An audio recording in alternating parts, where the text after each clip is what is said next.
Le luxe est l'un des symboles les plus puissants de la culture française à l'étranger. Le rayonnement international de la France passe notamment par son géant LVMH, leader mondial des produits de haute qualité. Le luxe français représente également la valeur boursière la plus haute et la plus stable d'Europe.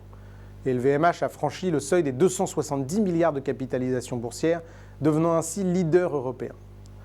Alors comment les géants du luxe français jouent-ils un rôle dans le conflit ukrainien ?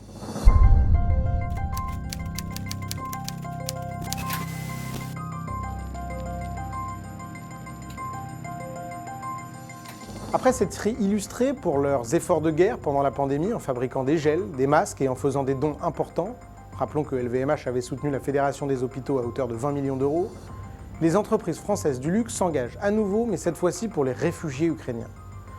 Le groupe Kering a fait un don significatif de 2 millions d'euros pour les réfugiés, via l'Agence des Nations Unies pour les réfugiés, tandis que le groupe LVMH a aussi montré son soutien aux réfugiés en donnant 5 millions d'euros au Comité international de la Croix-Rouge. Le groupe a également organisé une collecte au profit de ce comité en mobilisant ses 76 maisons et ses collaborateurs et a même créé une cellule de crise afin de veiller à la sécurité de ses 150 collaborateurs en Ukraine.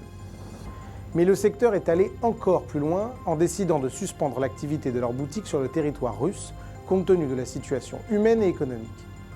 Cette décision a été prise alors même que le groupe LVMH compte par exemple 124 boutiques en Russie et emploie environ 3500 personnes. LVMH a d'ailleurs tout de suite tenu à préciser qu'ils seraient solidaires avec leurs salariés en Russie et en Ukraine et qu'un plan d'accompagnement avec maintien du salaire intégral avait été créé pour tous les salariés concernés. Chanel, Hermès et Kering ont également suspendu l'activité de leurs boutiques sur le territoire russe. C'est également le cas d'entreprises comme Ikea ou McDonald's. Fermer leurs boutiques mais continuer à soutenir leurs salariés, qu'ils soient russes ou ukrainiens, est une belle réponse offerte par LVMH et le secteur. Alors selon vous, les entreprises ont-elles un rôle à jouer dans le conflit ukrainien ?